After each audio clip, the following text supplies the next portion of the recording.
Habari ya wakati huu, ndugu watazamaji, ninafurahi sana kushirikiana na wewe kwa wakati huu kwa habari ya ufanyaji wa ibada.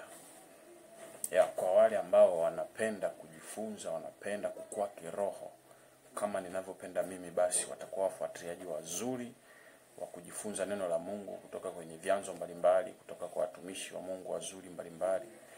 Na leo naomba nizungumzie neno kuabudu katika roho na kweli. Nilisema kwenye clip iliyopita kuabudu katika roho na kweli, ambayo inatoka kwenye kitabu cha Yohana sura ya 4 mstari wa 24, ambayo inasema Mungu ni roho, nao waabudu yeye inawapasa kumwabudu katika roho na kweli. Sasa kuabudu katika roho ni nini na kuabudu katika kweli ni nini? Tuanze na kuabudu katika roho ni nini? Kuabudu katika roho ni nini? Kuna mtu mmoja akasema kuabudu katika roho ni kuabudu kimya kimya, bila kutoa sauti, kimoyo moyo. Lakini sio tafsiri halisi ya kwa kumwabudu Mungu katika roho. Katika kitabu cha Yohana sura ya 16 mstari wa 13, nayo inasema hivi: lakini yeye atakapokuja, huyo Roho wa kweli, atawaongoza awatie kwenye kweli yote, kwa maana hata nena shauri lake mwenyewe, lakini yote atakayoyasikia atayanena, na mambo yajayo atawapasha habari yake.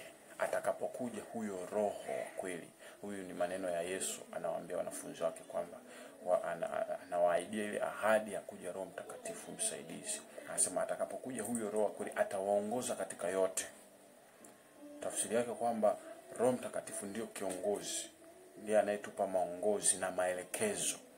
Kwa katika ufanyaji wa ibada pia Roho Mtakatifu ndio kiongozi, ndio mtoa maelekezo ya namna ya kumfanyia Mungu ibada, namna ya kumwendea Mungu wakati wa ibada zetu. Kwa hiyo kufanya ibada katika roho ni kufanya ibada kwa maongozi ya Roho Mtakatifu. Haya, kumwabudu Mungu katika kweli. Kuabudu katika kweli ni nini? Kuabudu katika kweli. Jamani, kuabudu sio kuimba pole pole. Maeneo mengi, makanisa mengi, viongozi wengi wa praise, wa kusifu na kuabudu, wanasema sasa tunaingia kwenye kuabudu, alafu wanaenda taratibu. Ndio kuabudu. Kuabudu katika kweli ni kuabudu katika kweli. Kitabu cha Yohana 17 mstari wa 17 inasema hivi: uwatakase na ile kweli, neno lako ni kweli. Mungu Yesu anamsihi Baba yake kwamba uwatakase watu hawa na ile kweli. Neno lako, yani neno la Mungu, ndio kweli. Kwa hiyo kuabudu katika kweli ni kuabudu sawasawa na neno la Mungu, kuabudu sawasawa na misingi ya neno la Mungu. Ukiangalia kanisa la leo kwa asilimia kubwa limeacha misingi ya neno la Mungu, limeacha maongozi ya Roho Mtakatifu. Ibada zinafanyika kwa kuigana, ibada zinafanyika kwa kuona mtu fulani kafanyaje na mimi nifanyeje.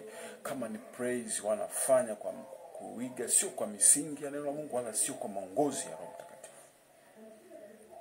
Ndio maana ibada za leo zimekuwa kavu sana, yani kupata ule udhihirisho wa nguvu za Mungu kanisani au kwenye ibada imekuwa ngumu.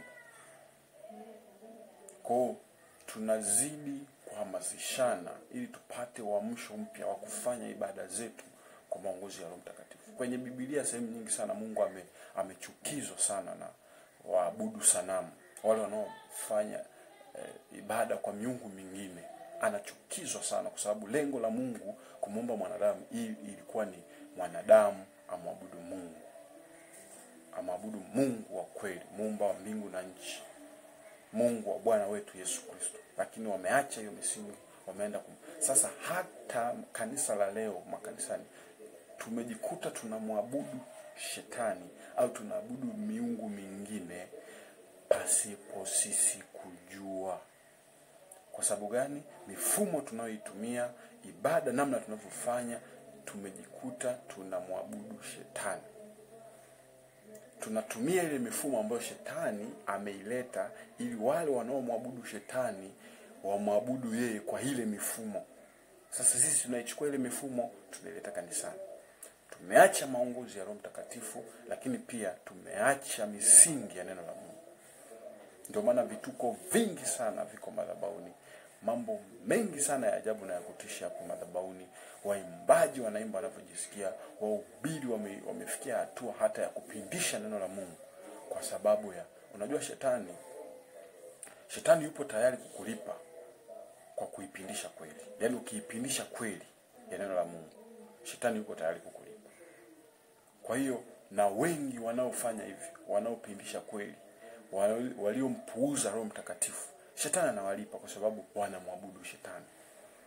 Sasa watu kwa sababu ya hali ya kibinadamu, mtu anaona mtu fulani mbona ametoka haraka haraka, mbona amekuwa tajiri haraka haraka, mbona ametajirika haraka haraka, mimi nimemtumikia Mungu kwa muda mrefu, nimemwabudu Mungu kwa muda mrefu, lakini hii hali mbona kwangu haishi, mbona yule amekuja sasa hivi. Ukiangalia misingi aliyoanza nayo sio ya kimungu, maongozi anayoenda nayo sio ya Roho Mtakatifu, ni maongozi ya shetani. Makanisani yapo sana. Ndio maana madhabahuni kuna vituko vingi sana. Kuanzia wapiga vyombo, waimbaji, viongozi, wahubiri, wana vituko vingi sana vya ajabu. Mungu anachukizwa na hiyo hali, anachukizwa sana. Tunamwabudu shetani bila sisi kujua, kwa mifumo tulioiweka makanisani, kwenye nyumba zetu za ibada. Mungu anachukizwa sana. Tuache mara moja kabla Mungu hajaachilia ghadhabu yake kwa kanisa.